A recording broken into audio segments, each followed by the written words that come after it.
Alors, je vais vous expliquer un peu comment on organise la tente. Donc, Stéphane met le Rainfly pendant que moi j'installe l'intérieur de la tente du premier du Netfly.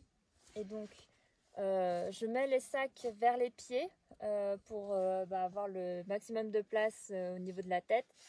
Donc, des sacs, donc je mets les sacs à l'arrière, ici, vers les pieds. Comme ça, on a la place ici pour les pieds. Il n'y a pas besoin de beaucoup d'espace pour les pieds, plutôt que les hanches et les épaules, ça prend plus de place. On met nos tapis de sol pas trop proches du haut de la tente parce que la tête n'a pas besoin du tapis de sol. Moi, j'utilise mon kawaii comme oreiller. Bon, j'ai un oreiller en vrai normalement pour utiliser dans le bus, mais on a la flemme tous les soirs de le gonfler, de dégonfler tous les matins, vu qu'on des fois il faut être en mode fufu et se dépêcher, donc on le fait pas souvent. Souvent là, je le mets le petit déjeuner sur le côté de la tente, un yaourt par exemple. On a les bouteilles aussi qu'on met ici. Pour une question de aussi pareil, garder de la place un peu pour les niveaux des pieds, parce que normalement les bouteilles sont sur le côté de nos sacs, mais ça prenait trop de place, donc on les met au niveau des têtes. Et Stéphane utilise ça comme oreiller, lui par contre ça fait à chaque fois qu'il bouge, donc c'est un peu bruyant parfois, donc je lui dis des fois de ne pas l'utiliser si on sent pas trop le spot où on est. Et donc voilà, on installe les duvets. Donc moi il y a mon sac qui est ici. Juste précise les tapis de sol qui sont demi et puis le sac poubelle que tu mets au milieu. Ouais. Et donc en fait ça c'est un tapis de sol Fort Class normalement qui est en pièce unique. On l'a divisé en deux. Comme ça c'est plus léger, mais par contre niveau pied on n'est pas isolé, on n'est pas...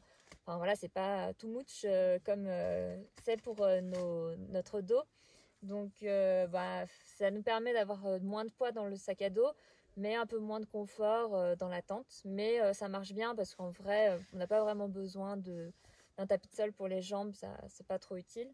Par contre, on met un sac poubelle au niveau des pieds parce qu'on a eu la mauvaise surprise parfois de faire mouiller nos sacs de couchage par la pluie parce qu'il y a un peu des infiltrations qui se font depuis la tente. Et donc, on préfère mettre ça en sécurité au niveau des pieds. Et aussi, quand il a plu, nos sacs sont trempés, toutes nos affaires sont trempées, on met le sac poubelle un peu plus sur le sac. Et j'en ai un deuxième aussi dedans. On met plusieurs sacs poubelles en fait sur nos affaires pour éviter de mouiller nos sacs de couchage. Parce que dès qu'ils sont mouillés, c'est la misère. Donc voilà, et puis sur le côté de la tente aussi, on met donc le filet et le truc pour les arceaux de la tente pour ranger rapidement et tout, pour savoir vraiment exactement où sont chaque chose. Et donc voilà, je pense que ça résume bien tout ce qu'il y a dans la tente. Donc après, en extérieur de la tente, on met nos chaussures, les crampons de Stéphane, l'huile parce qu'une fois il a eu la mauvaise surprise que l'huile se déverse dans mon sac, les bouteilles d'eau où il y a de l'eau dedans parce que ça nous garde les bouteilles d'eau où il y a de l'eau dedans parce que ça nous permet de gagner de l'espace en fait à l'intérieur, et les bouteilles il n'y a pas de risque qu'elles s'envolent. Donc souvent je mets les bouteilles où il y a de l'eau à l'extérieur, et il y a les chaussures de Stéphane en plus ici.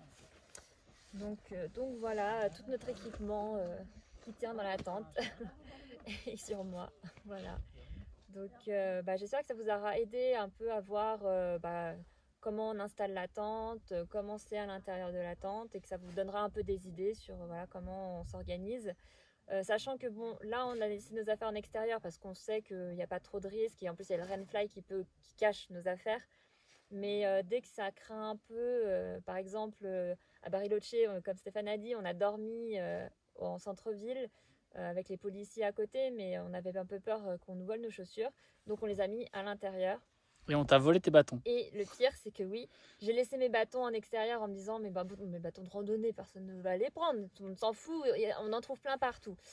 On se réveille, on regarde, ils y étaient plus. Donc bon, vraiment, ils prennent tout ce qu'il y a en extérieur de la tente. Donc ne laissez rien. On n'avait même pas laissé ces chaussures-là qui sont la deuxième paire de Stéphane et tout. On avait tout rangé dans la tente. Les crampons aussi, on a toujours peur que ça perce la tente. On s'était dit bon, on veut pas les perdre, donc on les prend. Et on a eu raison, je pense, parce qu'ils ont été intéressés par des bâtons de randonnée, pas qu'on a acheté, hein, des bâtons, genre C'est des bambous. c'est comme des bambous. Voilà, c'est des trucs qu'on trouve dans la nature. Voilà, on les trouve dans la nature. C'est gratuit, mais les gens ils les prennent quand même. Mais c'est pas grave. Donc voilà, faites bien attention dans les grandes villes, il y a du vol. Mais voilà, et aussi, je ne sais pas si vous avez remarqué, mais on a dû set-up la tente avec des pierres parce que le sol était trop dur pour faire avec les pics. On a essayé, hein, avec les pics, ça ne marchait pas. Donc avec les pierres et les cordes, c'est pratique, c'est super. Franchement, sans ça, on aurait vraiment galéré plein de fois. Et vraiment, la toile de la tente, ça permet normalement de se protéger de la pluie, mais aussi un peu du vent. Donc, on aime bien la mettre, même si on sait qu'il ne va pas pleuvoir. Mais donc, voilà, c'est toujours sympa. Par contre, on évite de la mettre. Oui. Par contre, on évite de la mettre dès qu'on doit rester discret, parce que bon, le blanc, c'est réfléchissant, ça se voit direct, quoi. Enfin, même s'il n'y a pas de lumière, on voit le blanc dans la nuit pratiquement. Donc, c'est pas vraiment la meilleure couleur, mais c'était la plus légère, donc on a pris le plus léger. Et donc voilà, après on peut fermer la tente. Bon, on a dû changer les zips et maintenant on peut plus faire des deux côtés, on a juste un seul côté. Mais il y a juste eu besoin de remplacer le fermoir, quoi. Et ça fonctionne maintenant super bien. Alors qu'on a galéré pendant, on peut dire des mois, je crois. On a galéré pendant des mois à garder la tente ouverte comme ça parce que si j'utilise par exemple ce fermoir-là, ça ferme pas la tente. Bon là, je le bouge pas parce que ils ont essayé de le réparer en pinçant avec une pince ici et là. Mais maintenant, ils ont trop serré, donc on peut plus le bouger. Mais normalement, il y a plein de vidéos sur internet qui disent ouais, ça marche, mais nous ça n'a jamais marché, j'ai pété ma banane avec ça. Là on peut plus bouger le fermoir, donc bon, faut vraiment avoir la technique de savoir comment faut appuyer avec la pince et tout. Moi j'ai coupé la fermeture éclair sur ma banane, donc j'ai dû remplacer et voilà, mettre une nouvelle fermeture éclair. Enfin bon, Tu fais une Stéphane. Je fais une Stéphane, je m'égare. Donc voilà comment on installe la tente, comment on s'organise et voilà j'espère que ça vous aidera pour votre voyage.